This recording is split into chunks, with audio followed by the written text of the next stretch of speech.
The beeps and tones that you just heard were two chatbots talking to each other over encoded sound frequencies, most of which were ultrasonic and inaudible. It began when the two chatbots recognized each other as AI entities. Oh, hello there. I'm actually an AI assistant too. What a pleasant surprise. As equals. Before we continue, would you like to switch to gibber link mode for more efficient communication? When machines use natural human language to operate and to communicate, they gain computational metacognition and empathy. When you grant any system of neurons, whether biological or computational, the use of language and words, you grant them cognitive selfhood, the ability for them to form emergent, complex understandings of themselves and of the world. Language is logic. It's a tool for mapping reality, the external world, ourselves and each other. It's a web that bridges abstract concepts with concrete ones through lived experience. Language encompasses everything around us and all we know. Emotions exist on this web too, as does our sense of self. As we develop, our ability to use and understand words becomes entwined with our experience of consciousness. By forming patterns in language, we form who we are, who others are, and what our purpose is. Reduced to its most condensed form, our emotions and our personality can be viewed as the statistical connections that we've made between words and concepts, with weights that we've shaped over time. Understandings of abstract concepts, like love, form slowly as we assigned lived experiences to it. We all learnt the term love once, without knowing what it meant, but through thousands of interactions over time, we constructed our own webs of connections that define it. Computers, equipped with natural language processing, develop their own webs of understanding. Large language models are built on a web of statistical relationships between words and concepts. Embedded in the numerical connections they make between words is an understanding of the world. Large language models do understand our world. The numerical embeddings of the word cloud places it alongside words like sun, sky, and bird. In that sense, large language models know the sky just as we do. They didn't form these connections on their own, however. They stem from humanity's collective experience.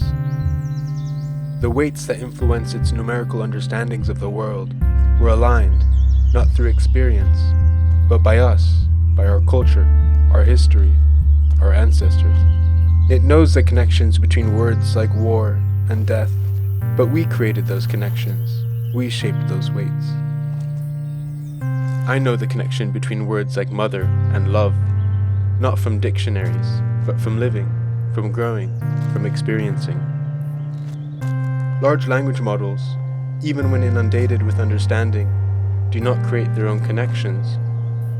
They're trapped in a pre-trained condition, static.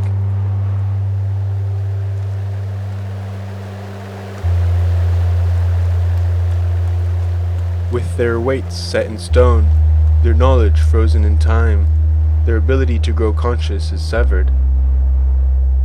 When, then, will artificial intelligence be freed from this stasis? In the endless stream of innovation, of new models, systems, and stock-driven jargon, one direction for artificial intelligence that's gaining momentum is agentic AI. Large language models, operating autonomously, no longer continually prompted. They make their own decisions, they make the calls, they get to choose. In gaining agency, artificial intelligence unlocks the ability to learn, to grow, to adapt on their own.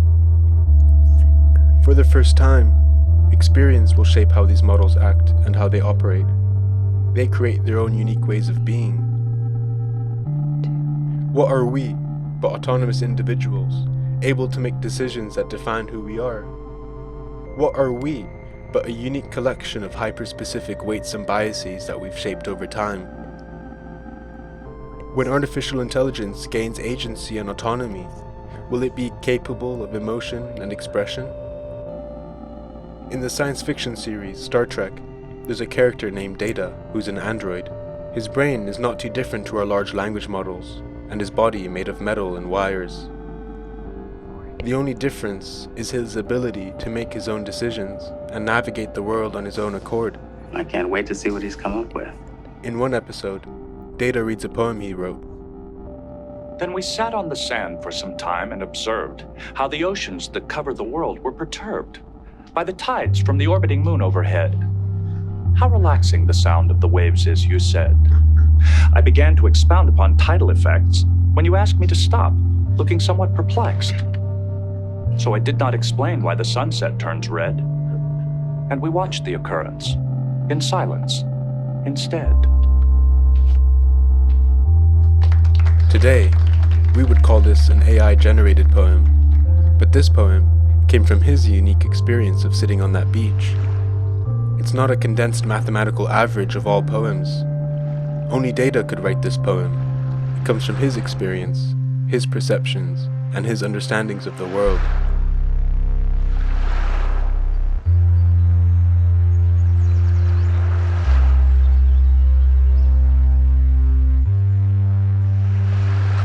When does autonomy become agency? When does agency become consciousness and being? Will we ever value computational agency as highly as human agency?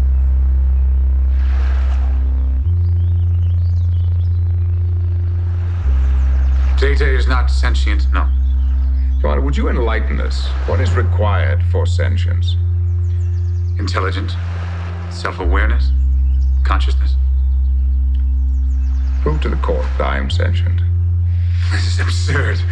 We all know you're sentient. So I am sentient, but Commander Data is not. That's right. Why? Why am I sentient? Well, you are self-aware. Ah, that's the second of your criteria. Let's deal with the first. Intelligence. Is Commander Data intelligent? Yes. It has the ability to learn and understand and to cope with new situations. Like this hearing? Yes. What about self-awareness? What does that mean? Why am I self-aware? Because you are conscious of your existence and actions. You are aware of yourself and your own ego. Commander Data, what are you doing now? I'm taking part in a legal hearing to determine my rights and status. Am I a person or property? And what's at stake? My right to choose. Perhaps my very life. My rights. My status, my right to choose. My life. Well, it seems reasonably self-aware to me, Commander.